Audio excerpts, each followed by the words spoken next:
Wah, satu lagi, Bro. Selama ini kan kita ketahui bahwasanya PAN berada dalam gerbong besar yang namanya KAB gitu. Dengan munculnya isu ketua maju tentu akan menggoyangkan partai-partai yang dalam KAB. Apa sikap sikap KAB sendiri ketika Pak Mawardi ingin mencalonkan diri sebagai gubernur? Kita KB membentuk KB Koalisi Aceh Bermartabat, itu termasuk PAN. Sudah 2 tahun kita bentuk itu.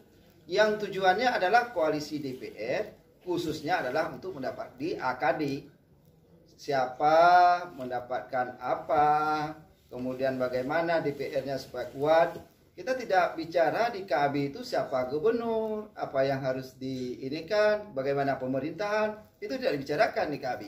KB adalah koalisi di awal tahun masa DPR Aceh untuk yang pertama adalah bagaimana bisa mendapatkan AKD.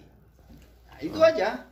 Siapa mendapatkan apa, tentu yang besar lebih banyak mendapatkan komisinya, yang kecil yang tidak masuk koalisi tidak mendapatkan komisi.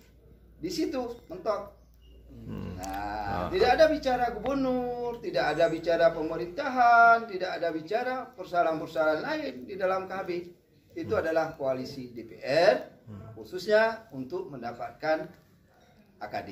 Dan itu yang kami rancang di tahun 2009 kemarin. Di tahun 2014 kemarin.